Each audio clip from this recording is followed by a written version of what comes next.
Failure hurts. It hurts so bad. The question I ask is how to make failure hurt less. This is a much better question than asking how to avoid failure, because answering this question in the right way will actually lead you to success, wild success. The problem is, to not feel the pain of failure, we tend to do two things.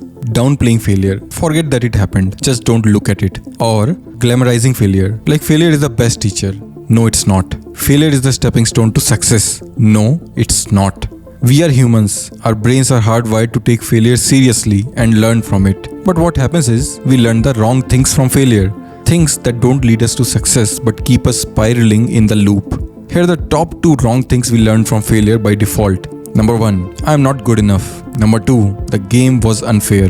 These are the terrible lessons that failure teaches us. People learn to be miserable. Learning anything good from failures isn't easy, especially when failures are too big, demoralizing, or straight away confusing. Because if you failed, it may be because of any reason, and most of the time, you'll not be able to identify the reason of failure itself. People think of themselves as smart, capable, and competent, and failure threatens that self-image. If the threat to self-esteem is large enough, it can be nearly impossible to learn anything useful from failures. But if you want to make failure less painful, you have to make it more meaningful. The trick is to learn the right things from failure. Is it easy? No. Is it possible? Definitely. All the failures you ever experience in life can be put into 4 categories. The first kind of failure feels like a sharp strike of a sword. You were trying to achieve a goal, you worked hard, you fought hard, and it seemed like victory is near, but then you didn't make it. It feels like a defeat. The second kind of failure feels like a heavy burden on your shoulders. It feels like the burden of missed opportunities, a burden of what life could have been versus how life is now. You feel you have not achieved enough in life and you don't know what to do. The third kind of failure feels like a slap on your face. It feels like suddenly you have awakened into a different world. There was nothing wrong with your planning or your actions, but life threw unexpected circumstances.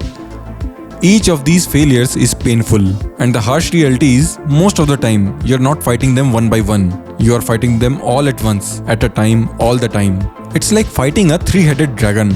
But one must always remember, every adversity, every failure, every heartache carries with it the seed of an equal or greater benefit. Everything you ever experience, both failure and success, has a meaning to it. But to learn that meaning is not easy. There is a story about Mayan civilization. Mayans were destroyed in a flood. Whoever survived learned that floods are deadly, so they went to a highland and built homes in forests. Next, they were destroyed in a forest fire. Those who survived learned the lesson and left forest to build home in caves. Next, they were destroyed in earthquake, and then they went to open land. And presumably next they were destroyed in a drought. The world is full of surprises, so you need to know there are 2 kinds of learning environment, kind and wicked. It is easy to learn in kind environments and extremely difficult in wicked ones. And the world is a wicked learning environment. Rules of the game keep on changing. It may be too late by the time we know if we made some mistake, and the stakes are generally high. So be careful in what learnings you take from these big failures. Which brings me to the 4th kind of failure, the intelligent failure. When Edison was trying to invent the light bulb and he failed 1,000 times before succeeding, those 1,000 failures were intelligent failures. Each failure was small in itself, there were clear lessons to be drawn, and the stakes were not that high. You must consciously expose yourself to these intelligent kind of failure. But why and how? Let's answer why first. Our brains are made of neurons, and the interconnection between these neurons represent your knowledge and your experiences. If you want to learn something new, these interconnections must change. This is called neuroplasticity. Neuro meaning neurons and plasticity meaning change. And since changing these neurons require energy, they only change when they must have to, when there is no other option. They need a forceful signal to change, and making errors provides that forceful signal. Making errors signals your brain that the way you are doing things is not correct, and it must learn now, it must change now. But when you try something and you fail, that making of error leads to frustration.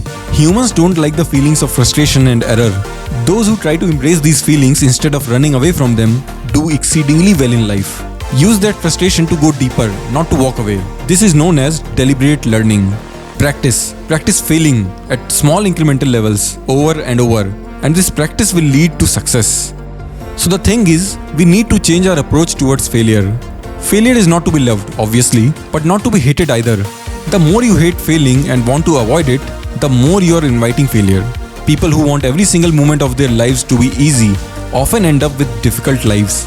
People who want every meal to be mouth-watering often end up with conditions that don't allow them to eat properly. And people who are too afraid of failing end up feeling like a failure.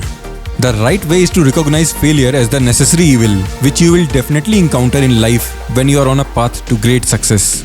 And this failure will whisper both right and wrong things in your ears, but you will have to understand the difference and only learn what is good for you. And if you do so, failure will help you and take you farther, faster. So failure is not a good teacher, but we have to be good students. Failure is not the stepping stone to success, but small failures lead to small learnings. When applied, lead to small successes, which stacked together lead to a huge success. There is a quote which I like: "We are all failures, at least the best of us are."